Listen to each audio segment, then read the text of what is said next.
Y ahora sí, continuamos con el último bloque de El Santa último Fe bloque. Noticias. Qué rápido pasa el tiempo, ¿no? La verdad que sí. La pasamos bien. La hemos pasado bien, hemos charlado de distintos temas. Cuando tenemos muchos así para entrevistar, es como que pasa más rápido. Es como que el pasa tiempo. mucho más rápido. Y de diferentes, viste, tintes políticos, Sí, es diferentes verdad. partidos, diferentes cargos. Cargos. Por eso hoy estamos con quién ahora. Con el diputado provincial Rubén Giustiniani. Bueno, Rubén, placer enorme que estés aquí. Gracias. Bueno, Ya ha venido. ya ha venido, Ya tenemos más casi muy en la confianza. un gusto. Y doy fe que son bastante divertidos. Ah, Sí, bueno. la idea es esa. Programas, Y esto porque sí. no nos vio el sábado a la Y noche. no viste el sábado noche. No has venido todavía. Pero me los sábados. contaron que Ah, son bien. más divertido todavía. Lo vamos a invitar, lo vamos Es la a otra invitar. faceta. Pero sí, con todo gusto, con todo gusto.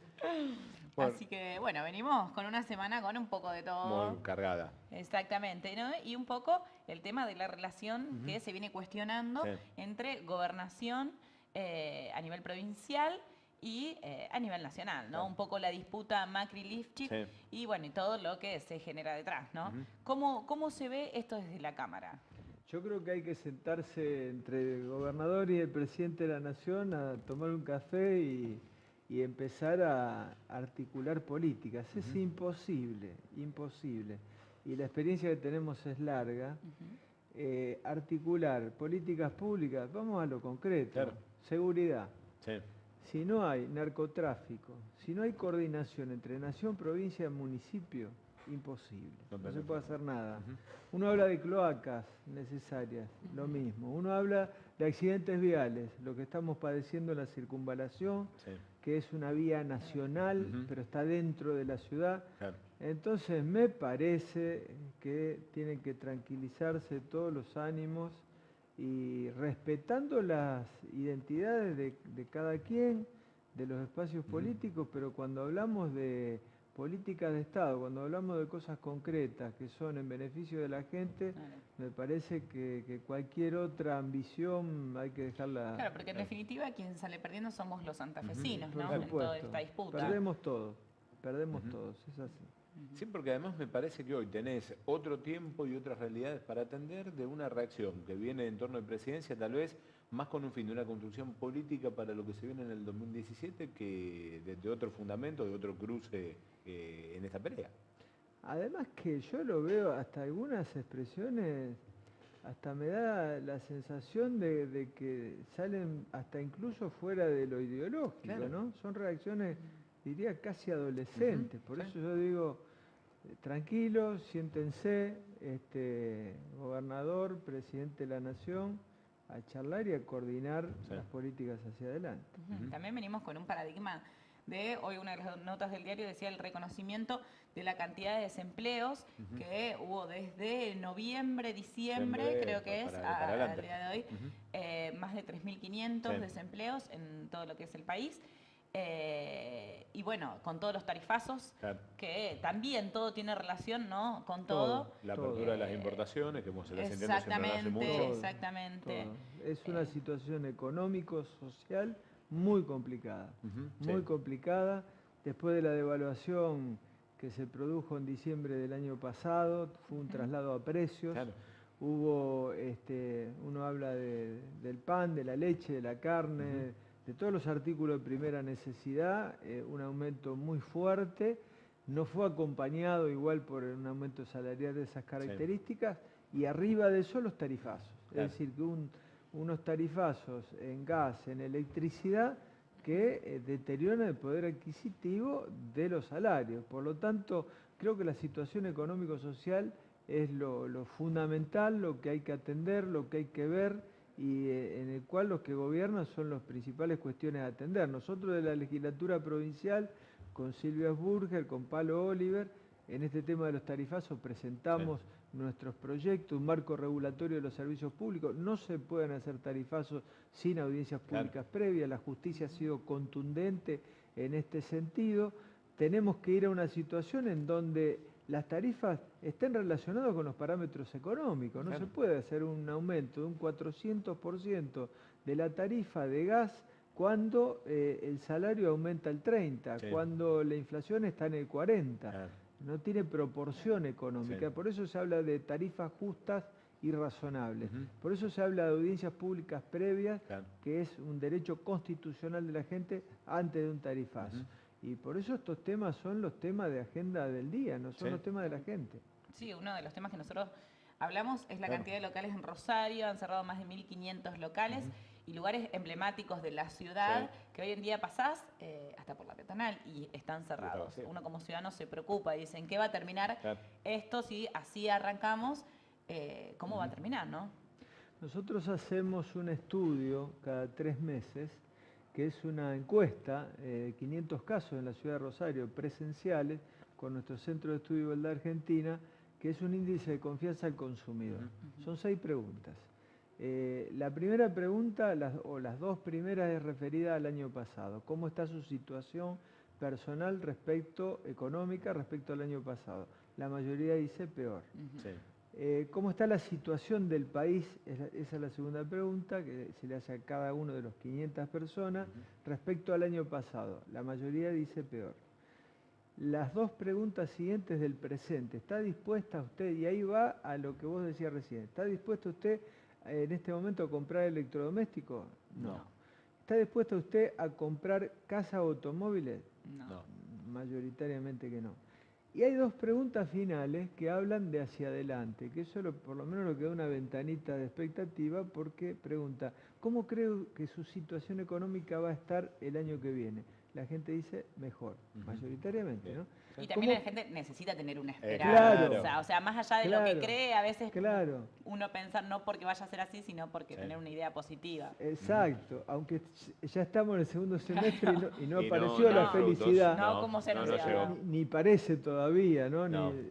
Pero bueno, por lo menos la gente dice, está hoy retraída en el consumo, retraída en esa situación, porque el bolsillo se le adelgazó cuando tiene que pagar los impuestos, cuando tiene que pagar las tarifas y lo que se paga en el supermercado, bueno, evidentemente que queda mucho menos para cualquier otro tema, ¿no? Claro, lo que pasa es que no tiene relación el aumento proporcional del gas, de la luz, en relación a lo que fueron las paritarias. O sea, venimos más que un 30% no se ha cerrado las paritarias y estamos hablando de un 400% en aumento solo del gas. Directamente. 400% fue el tope que se puso el gobierno después del debate que generó el 1.600%. Claro.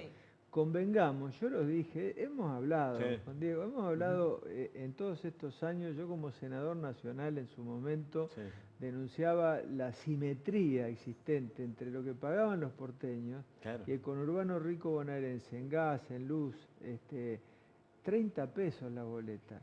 Ahora, nuestras facturas fueron siempre facturas importantes, sobre todo en electricidad. Entonces, cuando sale el ministro de Economía, decir, bueno, pero son 2 pizzas el aumento, está hablando de la ciudad de Buenos Aires, porque el 300% de 30 pesos no es lo mismo que ese 300% sobre facturas que ya eran pesadas como las que tenemos en el interior. Es decir, yo creo que también, además de la insensibilidad de funcionarios que a veces, al no hacer audiencias públicas entre 4 paredes, resuelven por el bolsillo de la gente, también hay muchas veces un desconocimiento y las medidas nacionales que se toman con cabeza porteña. Y por eso quedan tan fuera de la realidad y tan desproporcionadas, como en este caso estos tarifazos, con respecto a cualquier otro parámetro de la economía. Y es que esa otra escala es el mismo error que tenía el gobierno anterior. A ver, el subsidio es importante, tiene que estar, me parece que vos como Estado estás en condiciones de poder salir y acompañar lo que es el precio de una tarifa. A lo mejor era lo errado el subsidio plano para todo el mundo y hoy este gobierno me parece que falla en lo mismo de un aumento plano, porque vos tenés, como vos venís marcando, distintas realidades, distintos tipos de consumo y donde no podés aplicarle a todo el mundo el 400%. Lo grave del anterior gobierno, lo que nosotros le marcábamos en su momento y lo venimos marcando todos estos años, era que ese subsidio plano se negociaba entre 4 paredes de un funcionario con los empresarios. Y eso termina en denuncia de corrupción, como finalmente terminó. Lo decíamos, lo anunciábamos, esto va a terminar mal, porque cuando Debido se juntaba entre 4 paredes, Jaime era, para negociar el subsidio de los trenes y del transporte, y inevitablemente eso termina en sospecha de corrupción. Decíamos 28 denuncias penales en aquel momento, decíamos hace 6 años atrás. Así que hoy vemos que todo ese mecanismo fue un mecanismo perverso. Entonces hay que ir a un mecanismo transparente. Las tarifas tienen que ser justas, razonables y transparentes. Eso lo da una audiencia pública y eso lo da también una concepción de la tarifa que no es solo un número económico. Sí. No es solo un número económico. Por eso existe una tarifa social. Claro. Es decir, que no es solamente decir, bueno, ¿cuánto vale el gas en Boca de Pozo? ¿Cuánto vale el transporte? A todo eso se le aplica el servicio y ahí sale la tarifa. No, después hay que ver la capacidad que tienen los contribuyentes para poder acceder y pagar una tarifa determinada. Claro. Sí, cambiando, ¿no?, un poco la página. Ayer se designó a Raúl Lamberto como defensor del pueblo, ¿no? Hay mucha gente que estuvo de acuerdo, hay otra gente que no tanto, pero creo que en general la gente estaba contenta. Es una persona que ha tenido un alto recorrido político, ha sido concejal, ministro de Seguridad en la provincia de Santa Fe, y bueno, hoy se ha mencionado como defensor del pueblo. ¿Cómo lo ves vos? Yo creo que va a ser una buena tarea. Me parece que conociéndolo a él, me parece que va a tener que sí poner mucho énfasis en demostrar que su pertenencia partidaria debe quedar corrida al costado y debe actuar con la absoluta independencia que le obliga esta gestión como defensor del pueblo, porque él va a tener que estar del lado del usuario y muchas veces contraponiendo con el Estado y con el gobierno. Por lo tanto, me parece que ese es el desafío y bueno, hay que pensar de que lo va a hacer bien, que lo va a hacer bien. Y Rubén, te pregunto por el tema de YPF Chevron, porque bueno, está lo que es el pedido en fallo de la justicia que se dé a conocer, pero viene parado el publicar lo que es el contrato. ¿En qué instancia se encuentra eso? Viernes 5 de agosto, 9:30 horas, o sea, el viernes de la semana que viene, es el plazo que le dio la Cámara en lo contencioso administrativo, con un fallo bastante contundente, a YPF para que entregue una copia completa del contrato con Chevron.